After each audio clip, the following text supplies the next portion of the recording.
বলে তোমরা আমিষ ত্যাগ করো, নিরামিষ খাও। বলে মহারাজ আত্মা চাইছে। অনেকে কি বলে আত্মা চাইছে। এখন আত্মা যদি চায় তাহলে তো দিতেই হবে। আমি এটা জিজ্ঞাসা করতে চাই, যারা বলে আত্মা চাইছে, আত্মা কিভাবে চায়? দেখেছো কোনোদিন আত্মাকে চাইতে? হ্যাঁ, আত্মা কিভাবে চায়? এক হাত দিয়ে চায় না দুই হাত দিয়ে চায়? দুই আঙ্গুল দিয়ে চায় না 5 আঙ্গুল দিয়ে চায় না 10 আঙ্গুল দিয়ে চায়? আত্মা কি মুখ দিয়ে বলে না দাঁত দিয়ে বলে না কান দিয়ে বলে না নাক দিয়ে বলে? কোথাকার লজিক মানুষ বের করে আত্মা চাইছে? আত্মা তো হলো নির্বিকার।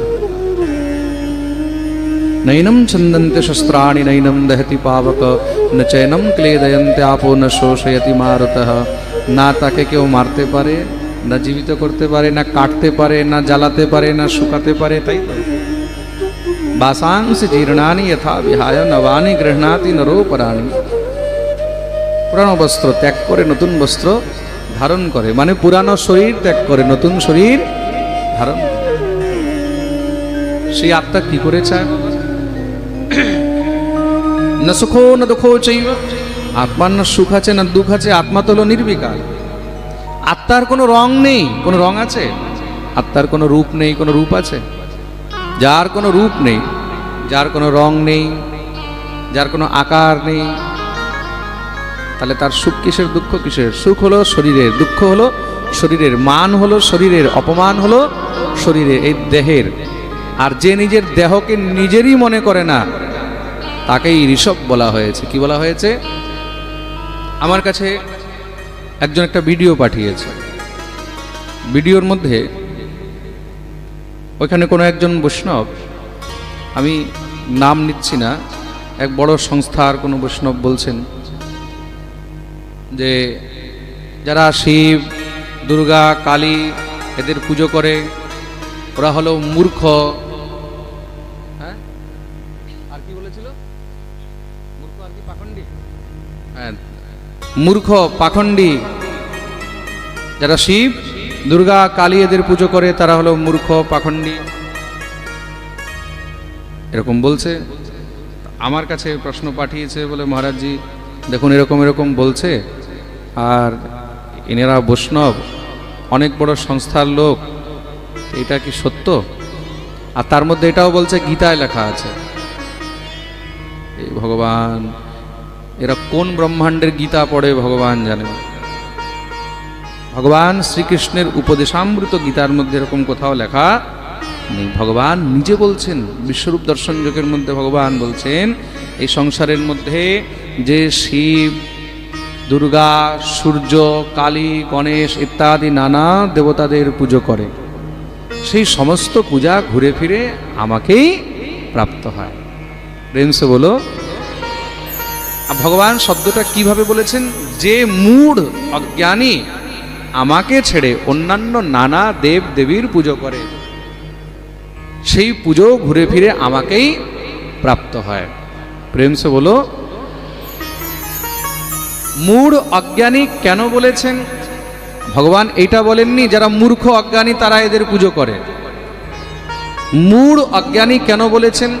বলে যারা আমাকে জানে না, আমার থেকে অনভিজ্ঞ। অজ্ঞানীকে যে অনভিজ্ঞ, যে আমাকে জানে না, এমন মূঢ় মানে মন্দ বুদ্ধি। মূঢ় শব্দের অর্থ কি? মূঢ় মানে মন্দ বুদ্ধি। যাদের এখনো বুদ্ধি অত বিকশিত হয়নি, যারা আমাকে জানে না, পরম তত্ত্বকে জানতেও সময় লাগে, তারা কি করে? তারা যাকে পাচ্ছে তার পুজো করছে। করছে তো, কেউ ভৈরব পুজো করছে, কেউ দুর্গার পুজো করছে, কেউ ভূতের পুজো করছে, কেউ যক্ষের পুজো করছে, কেউ যক্ষের পুজো করছে, কেউ রাক্ষসের পুজো করছে। করছে তো। অনেকে কুবেরের পুজো করে কিনা? কুবের পুজো হয় কিনা? দীপাবলির দিন দেখবে, দীপাবলির দিন কুবের পুজোর বিধান রয়েছে। যারা বৈশ্য হয়, যারা দোকানদার হয়, দীপাবলির দিন কুবের পুজো করলে দোকানের মধ্যে কোনো সময় দোকানের ভান্ডার খালি হয় না, ইনকাম বাড়তে থাকে। তা কুবেরকে যক্ষরাক্ষসান, যক্ষ আর রাক্ষসদের প্রধান হলেন কুবের। ভগবান গীতায় বলছেন যে রাক্ষসদের মধ্যে আর যক্ষদের মধ্যে আমি হলাম কুবের। বলছেন কি না? ভগবান যদি নিজে কুবের হয়, মানুষ তো কুবেরের পুজো করছে, করছে কি না? ভগবান বলছে দৈত্যানাম প্রহ্লাদস্মি, দৈত্যদের মধ্যে আমি হলাম প্রহ্লাদ। তুমি কি করে বলতে পারো যে শিবের পুজো করে, দুর্গার পুজো করে, কালীর পুজো করে তারা মূর্খ অজ্ঞানী? না না না, এরকম কখনো ভগবান বলেননি। পূজা তুমি জারি করো, ঘুরে ফিরে সব যাচ্ছে কোথায়? গোবিন্দের কাছে যাচ্ছে। কেন? ভগবান বলছে অহম সর্বভূতানাম, আমি তো সবকিছু। শিবও আমি, দুর্গাও আমি, ব্রহ্মাও আমি, ইন্দ্রও আমি, চন্দ্রও আমি, বরুণও আমি, কালীও আমি। এ সংসারের মধ্যে সবকিছু আমিই তো।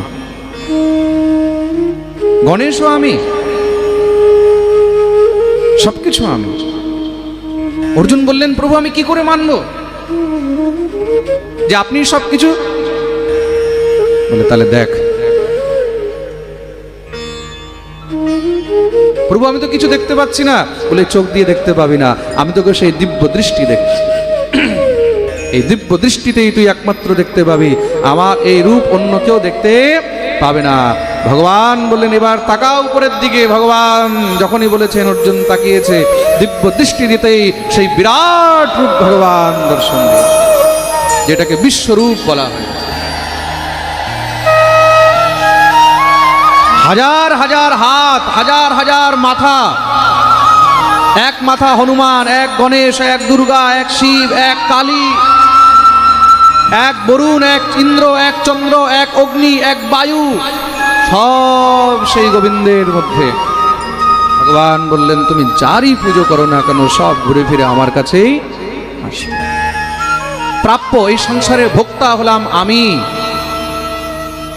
ভোক্তাকে? ভোক্তা হলেন স্বয়ং ভগবান।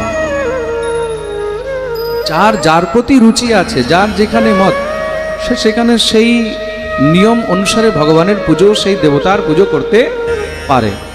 তাকে বাধা দেওয়ার এটা কিন্তু কোনো বিষয় নয়, এটা কোনো রাস্তা নয়, এটা কোনো সিস্টেম নয়। হ্যাঁ, আমি বৈষ্ণব, আমি বৈষ্ণবতার প্রচার করতে পারি, বৈষ্ণবতার আচরণ সেটা আপনাদেরকে বল। বৈষ্ণব একমাত্র নারায়ণের পুজো করে। বৈষ্ণবের মূল উপাস্যকে নারায়ণ। নারায়ণ মানে কৃষ্ণ বা রাম, যেগুলো বিষ্ণু বিগ্রহ। বিষ্ণু জানাতি ইতি বৈষ্ণবঃ, যিনি নারায়ণকে জানেন, বিষ্ণুকে জানেন, গোবিন্দকে জানেন, কৃষ্ণকে জানেন। এবার তার ধারে পাশে আশেপাশে অন্যান্য দেবদেবীও যদি থাকে তাদেরও পুজো করলে কোনো দোষ নেই। কিন্তু মূল আমাদের পূজ্যকে, আমাদের ইষ্টকে, সাধ্যকে, সাধ্য হলেন ভগবান শ্রীকৃষ্ণ। এইবার বাকি নানা দেবদেবীর পুজো কেন করতে নেই এই কথা মহাপুরুষগণ কেন বলেছে? শাস্ত্র বলেনি, খুব মন দিয়ে শুনবে। মহাপুরুষগণ কেন বলেছে? শাস্ত্র তো এইভাবে নিষেধ কখনোই করতে পারে না। করলে কি হবে? অন্যান্য দেবদেবীর তো অপমান হবে। অপমান হলে কি হবে? শাস্ত্র শাস্ত্রের মধ্যে বিরোধ হবে। শাস্ত্র শাস্ত্রের মধ্যে যদি বিরোধাভাস থাকে তাহলে তখন শাস্ত্র অমান্য হয়ে যাবে। কিন্তু মহাপুরুষগণ কেন বলেছেন সেই বলার কারণ রয়েছে, সেই বিষয়টাকে বুঝতে হবে। আপনি যেতে চান এখান থেকে শিলিগুড়ি, আপনি যদি শিলিগুড়ি যেতে চান তাহলে আপনার মাইন্ডে একমাত্র শিলিগুড়ি থাকা উচিত। তার জন্য আপনি কি করবেন? শিলিগুড়ির যে সব থেকে মেন রাস্তা আপনি সেটাই ধরবেন, তাই তো? আপনি সেটাই ধরবেন। কিন্তু এখন শিলিগুড়ি যেতে যেতে যদি আপনি ভাবেন একটু মালদাও ঘুরে নিই, একটু রায়গঞ্জ চলে যাই, একটু বালুরঘাট চলে যাই, হ্যাঁ, একটু দিনাজপুর চলে যাই, তাহলে কি হবে? আপনার টাইম ওয়েস্ট হবে, আপনার সময় ব্যর্থ হবে। হবে কি না? যে জায়গায় আপনি হয়তো 1 ঘন্টায় চলে যেতেন, যে জায়গায় হয়তো আপনি 2 ঘন্টায় যেতেন, সে জায়গায় আপনি কতক্ষণে যাবেন? দেখা গেল সকাল থেকে সন্ধ্যাবেলায় যাচ্ছেন। ফ্লাইটে যান তো ফ্লাইট 2 প্রকারের হয়, একটা হয় নন স্টপ, আরেকটা হয় স্টপেবল, তাই তো? যারা ফ্লাইটে গেছেন ভালো করে জানবেন, ফ্লাইট একটা হয় নন স্টপ। দিল্লি থেকে আমরা আসছি কোথায়? বলে বাগডোগরা, 2 ঘন্টায় চলে আসবো নন স্টপ। আর একটা আছে স্টপেবল, মাঝখানে স্টপ আছে কোথায়? ফ্লাইট আসছে ভায়া রায়পুর হয়ে, ফ্লাইট আসছে ভায়া নাগপুর হয়ে, তা যেটা নন স্টপ ফ্লাইট, সেই ফ্লাইটের ভাড়া হলো 5,000 টাকা। নন স্টপ ফ্লাইটের ভাড়া কত? 5,000। তার মানে পরিশ্রম কম, আর সময় কত? 2 ঘন্টা। আর যেটা ভায়া হয়ে আসছে, ডাইভার্ট হয়ে আসছে, নাগপুর হয়ে আসছে, সকালে আপনি বসছেন ফ্লাইটে 8টার সময়, আর আপনি পৌঁছাচ্ছেন রাত্রেবেলায় 9টার সময়, 13 ঘন্টায় আপনি পৌঁছালেন। ভাড়া কত? বলে ভাড়া হলো 24,000 টাকা। ভাই আমি যাচ্ছিলাম বাগডোগরা, শিলিগুড়ি, 5,000 টাকার ভাড়া। তোমরা বেটা 2 ঘন্টার জায়গায় আমাকে 13 ঘন্টায় পৌঁছিয়ে ওইখানে দিচ্ছ, তার মধ্যে ভাড়া নিচ্ছ 24,000। বলে যে আকাশের মধ্যে আপনি যে ঘুরছেন, এই যে 13 ঘন্টা আপনি মজা নিচ্ছেন, ওইটার টাকা কে দেবে? প্রেম সে বলো। তার জন্য ভগবান বলেছেন, যেই মূঢ়, যেই অজ্ঞানী। এখন বুদ্ধিমান ব্যক্তি কি করবে? 24,000 টাকা দিয়ে ভায়া ফ্লাইটের টিকিট কাটবে, না ডাইরেক্ট 5,000 টাকা দিয়ে একদম ননস্টপ টিকিট কাটবে? বলো। আমি আপনাদেরকে একদম জলের মতন করে বুঝিয়ে দিচ্ছি, ঘুরিয়ে পেঁচিয়ে নয়। আপনারা জানেন যে মহারাজজি যখন বোঝায় একদম ক্লিয়ার কাট বোঝায়।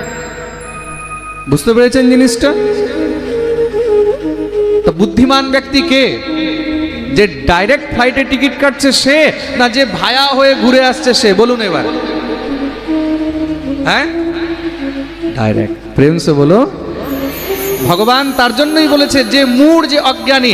এখন আমি যদি ভায়া টিকিট কাটি, তখন আমাকে সবাই কি বলবে? মহারাজের মাথা খারাপ হয়ে গেছে, পয়সা বেশি হয়ে গেছে, বলবে কি না?